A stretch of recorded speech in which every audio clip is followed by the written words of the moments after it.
starring Sterling Stemmelburgess as the Duchess, and Grampton St. Rumterfrabble as a irascible coxswain, Sandra Blugget Hampter-Floppenshire.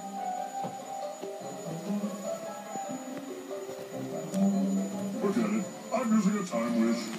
I always thought that if I was to make a TV show, how great would it be if I made it full of all those crazy backwards messages and secret codes and puzzles that if there was any kid out there as weird as me, they would actually find the thing they were looking for. Fans are a million times smarter than I am. I have learned that the hard way. And so season 2, we said, yes, let's up the ante. Let's have a code that's harder to crack. Let's have a code word that is hidden. Probably just the janitor kissing that whack settler woman again. Oof! Remind me to erase that from my memory. So be it. Probably the best hidden code we've ever had was in the episode The Love God. Dipper and Mabel are running through a crowded festival, and the letters are spaced out in the background. They're so spread out, I didn't think anyone would ever be able to find them. Sure enough, 10 minutes after the episode aired, somebody had cracked it. It only took me 15 seconds. The other thing we did this season that we didn't do in season 1 is at the very end of the episode, there's a flash, and you see a single frame of one larger puzzle. And that was all leading up to the big reveal of Stan's twin brother. That's the big twist we were waiting for? What a ripoff! I predicted that like a year ago. There's a lot of things in a show that you just can't help it that just slip in. I've come this far. Who could possibly catch me now? In Society of the Blind Eye, Stan is working on the portal, and a piece of debris bangs his hand. We see him bandaging his hand up. And then in the next few episodes, he still has that bandage on his hand. Folk music! It's the Woodstick Festival! It took a while before we got to the big answer about what the portal was. Stan's bandage on his hand was a way to show, don't worry, it's still happening, we haven't forgotten, these stories are connected. There's a lot of things like that where something will change and stay changed for the rest of the series. Bigger. Too big! This is some kind of magic-y thing, isn't it? Zeus, look! A real dinosaur tooth? There's something huge going on right under our noses. Ooh, my shirt. Panther shirt. Ooh, my shirt. Panther shirt. Tammy sends me the craziest text. Each audience member gets to be Dipper and have a mystery to uncover. In this town, anything is possible. And not what he seems, Mabel's wearing a key. Our Uncle Stan might shoplift the occasional tangerine, but he's not some evil supervillain. This is because Mabel herself is ultimately the key to unlocking the portal. Look into my eyes, Mabel! You really think I'm a bad guy? He's lying! Shut it down now! Mabel, please! Jeff, no. It's time for Wheel of Secrets. That red stuff on Norman's mouth, is it blood or is it jam? It really is jam. The gnomes recently had their gnome queen die, and as part of her funeral ceremony, they were all eating bereavement jam. This is normal. Originally, the multi-bear was going to be called the Bear Bear, and we specifically wanted a line where Dipper could say, "There, Bear Bear." Oh, that's a multi-bear. We have a reason that Blendon is bald. When he time travels, oftentimes he does it poorly and catches on fire. He has to slap himself and say, "Oh, cut down." He's burned off all his hair from botched time traveling. I don't know if it's some kind of paradox or if I'm just really tired. We ended up writing a song for McGucket where he sings about the Gobblewalker and how it's real and how it's gonna get you. And then we learned two things. One, the song was too long. Two, McGucket's a terrible singer. That's probably why I live in the dump. In A Tale of Two Stans, you see that Stan's science fair project that failed in high school was a football robot called Footbot. This is apparently a dream he has had for a very long time, and it's a very dumb dream. You didn't win anything. One secret about the show that not a lot of people know is that some names of incidental characters, of side characters that don't really matter in the show, Hey, I'm Gabe Benson, y'all. This is Leah Nate. a number of them are based on boys my sister had a crush on in middle school and elementary school. Awesome comeback, Mabel. Don't treat you like a child, Tyler. She called me up and she's like, "What is that guy's name doing in there?" I was like, "Don't worry, I won't tell anybody." So please don't tell anybody.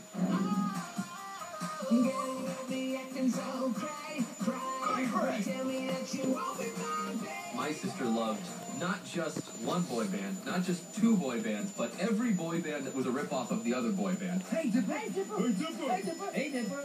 And she had a poster for all of them on her wall. Oh, is that true, Mabel Dog? How is there enough room in your heart to be obsessed with this many boy bands? I love you, Dave Chris. He was talking to me. A lot of the show is us making fun of each other or our friends or our siblings. Show me the object of ridicule. When Mabel does the smile dip and she's on this crazy sugar trip, Would you like to eat my candy paws? and she's riding this dolphin and says, Onward, Dayoshima! now I go to Comic-Con and 100 kids chant, Onward Aoshima to me, having no idea that that's just the name of our director, John Aoshima. I am charmed by your sense of humor. Mermando is voiced by Matt Chapman, one of our writers, who does many voices on the show. He's many of the members of several times. But he keeps us in cages. That junk is straight brutal, girl. He is the Austrian prince, There's something about you. I can't get you out of my head. You're so bold and confident. and he is Abuelita. I vacuumed the walls now. Is Chandra Jimenez a real reporter? Well, one thing I can tell you about Chandra is that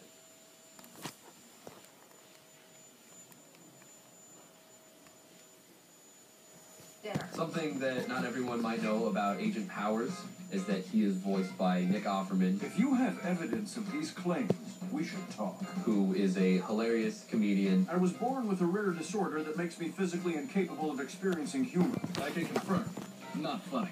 Something people might not know about Agent Trigger, his sort of cheekbones and chin were kind of modeled after one of our writers, Jeff Rowe, who is the most attractive man in our writer's room. We survived. Barely. I used Trigger as a human shield.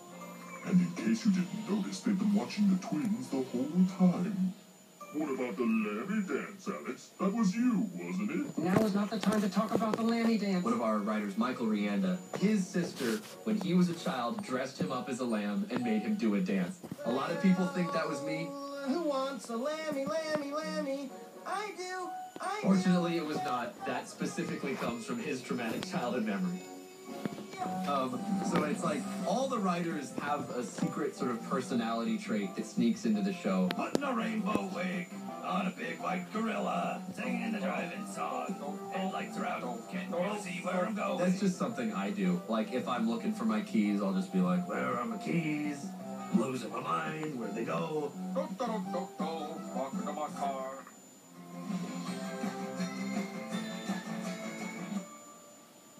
Time is running out, Alex. Tell them more. USA! USA! USA! USA! Chanting, I think, would happen a lot in the writer's room. Michael Rianda, if it would be lunchtime, he would do lunchtime, lunchtime.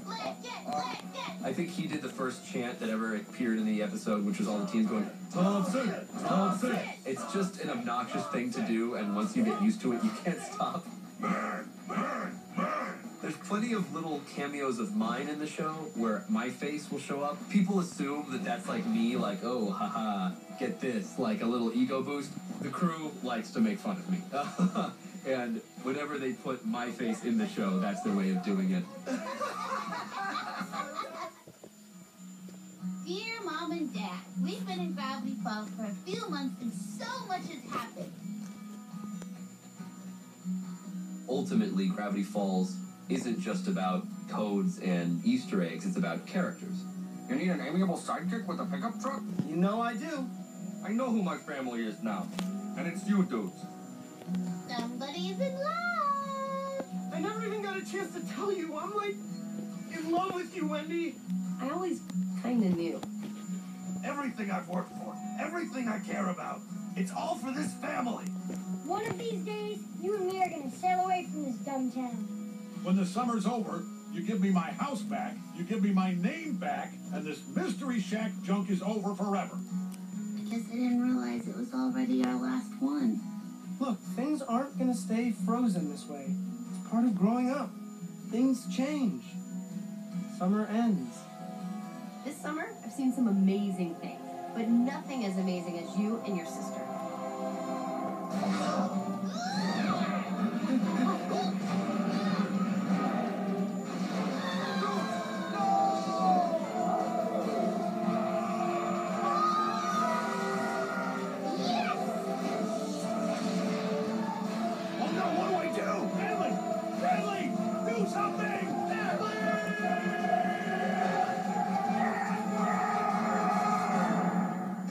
told me there was no one in Gravity Falls I could trust.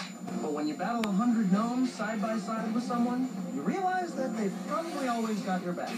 I mean, who would sacrifice everything they've worked for just for their dumb sibling? Don't worry, bro. Wherever we go together. I don't know what's going to happen in the future, but whatever it is, you don't have to fear because we'll do it together. Is there no one who will save the people of this town? Let's beat Bill and grow up together.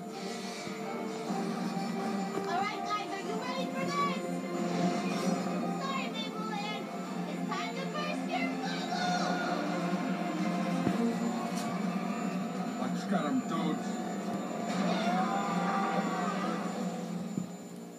And the biggest secrets are yet to be revealed.